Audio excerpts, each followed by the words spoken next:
Hi, this is Stan. Welcome back to the Crow's Nest Railroad. Not at home, we're over at Bob's shop today, and we're going to take a look at the Hurlbut locomotive that we brought over to the shop on a previous episode. So let's get busy.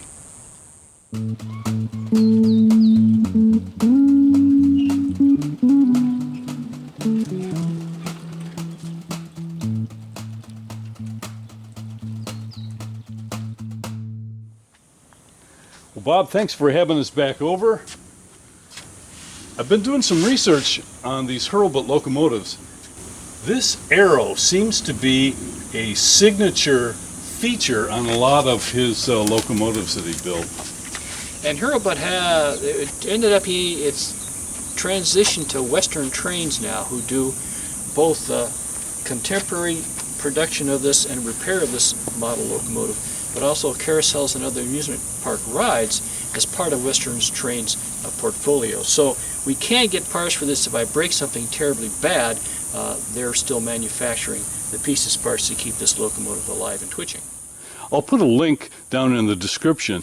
It's kind of a cool website, and these Hurlbut locomotives, I think a number of them are still in service at venues and zoos and amusement parks and things like that. These were classics, and the Hurlbut was a big name in equipment, not only railroad equipment, but in carousels. Amusement park rides were big for him at that time. Now, he's since passed on years ago, of course, but his legacy lives on in the locomotives that he developed. And so these locomotives are custom tailored specifically for that. For example, there are no pistons in this set of cylinders. This locomotive is gasoline powered through a chain drive, so all the monkey motion that's missing here will get reinstalled. The challenge for us was, of course, we ended up with a 14-inch gauge locomotive. Our track is 15-inch gauge, so we ended up having to widen the wheels on this locomotive by 1/2 inch. Doing that completely screwed up the arrangement and alignment of all the valve gear, which was intended to look like it was doing something. Even though it wasn't, it looks that way. So my task is to come ahead and change the existing valve gear, moving it out that 1/2 inch so that we can get the locomotive back in operation with all the valve gear motion looking like it's working, but in reality just being there as a dummy linkage. All right, so here's a view you don't normally get of this kind of equipment. The smoke box, as if there were a smoke box, the cover's off. You can see a tank in here. I'm presuming this is for weight, Bob, and then we've got some rail in here. All this stuff looks like it was just ballast. This tank is ballast, but it does provide a function, Stan, in the sense that this is the whistle pressure tank. There's the whistle, little brass whistle. So that's a functioning air tank, in other words. It gets pressurized. What pumps the pressure into it? Turns out that the Hurlbut company decided that they needed a whistle, and the whistle needed air because there is no steam on this locomotive. So some genius decided, hey, I've got a whole tender full of nothing but empty space. So the air compressor for the Hurlbut is sitting in the tender for this locomotive. And then there's an air line that cuts between the tender and the cab of the locomotive, and in it goes up to the air tank, and from the air tank back to the whistle. Why would we need extra ballast in a locomotive like that? All of this cylinder chest, that's already super heavy, super thick steel.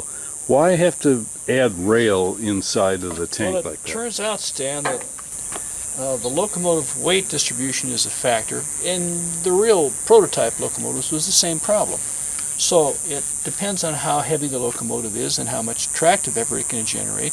And so weight distribution on this and the prototype was critical.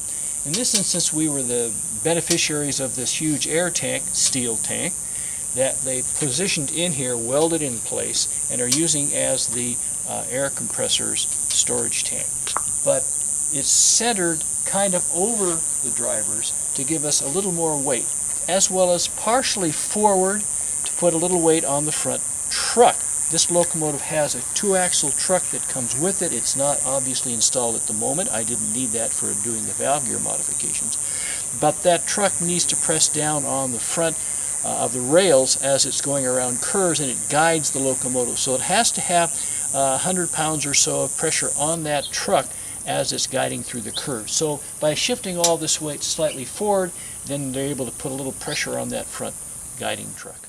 And there's no axle and wheels in the back under the cab. So if it were rear heavy, it would want to be lifting that nose even more then. Now, it turns out that the original design of this locomotive from Hurlbut did include a 2-axle trailing truck under the cab. But we have since removed that, and I do not know where that existing truck remains today, so our locomotive operates as a 440. One of the nice features of the Hurlbut is much of it's aluminum. So even though this castings look like they're steel, many of them are aluminum. So I can easily lift the roof of this off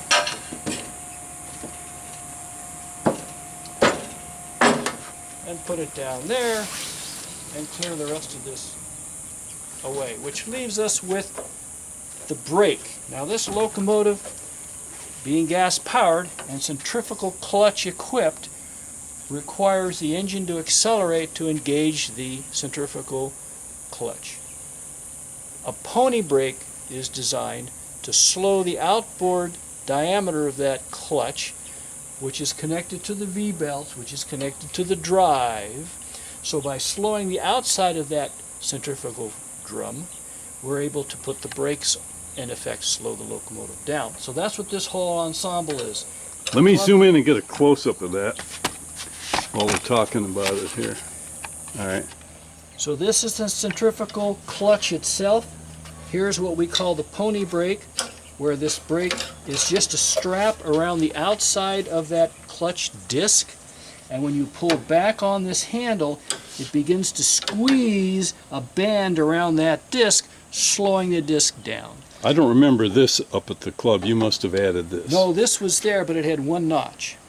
And so what the club said is, look, this is a full-on position. What if we wanted something intermediate, something where we're applying the brakes gently, coming into a station? I don't want to put a full stop on it, but I just want to gradually do that. So we've engineered this clever approach where we're going to put notches in this bar so that it just sits in position as you lift it up. And then we're going to modify this handle further with some kind of a grip lever that allows you to lift this up and down more easily than my hand coming in here like this.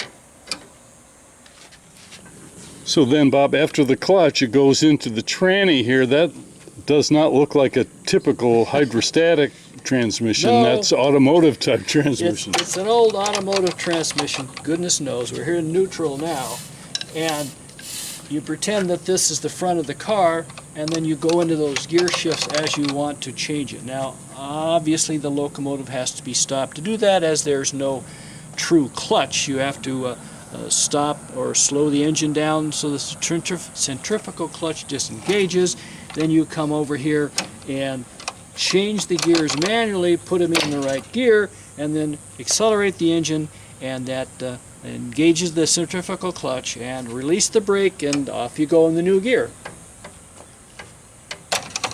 I would imagine we're just going to be selecting an appropriate gear because that's hidden underneath the cab, right? Well, it's not exactly accessible. So that's exactly, there's enough horsepower in the engine that we can start at almost any gear. So we'll start with the low gears, and we'll work our way up to the other gears as we need to. But generally speaking, first gear, low gear is where we're going. This is a train, not an automobile or a rocket. So we're going to go reasonably slow here, and I think we can get by with one gear for this. And I see we got an open exhaust port here. We do, and there the exhaust system's been removed to work on a muffler, a more enhanced muffler, hopefully, but that issue is still being resolved at the time of this filming. Don't you wish your oil filter were this accessible? Or your engine, for that matter. How about your air cleaner? Look at Oh, that, look at baby. There you are. That's awesome. Everything you ever needed. And your throttle here over. This is designed to replace a lever-operated throttle. This allows you to crank the throttle out, accelerate in turning it counterclockwise, and in an emergency, you push the center in and push that down, and it shuts the engine off. That looks like an aircraft throttle, like on a It's Cessna 172. just like the same concept, isn't it? Well, that's going to wrap it up for this episode. I hope you found it interesting to see an overview of this Hurlbut gasoline-powered locomotive. It's going to be an important piece of equipment for the Saguaro Central Railroad. Projects are underway, and I'll be giving you updates as they unfold in the weeks to come.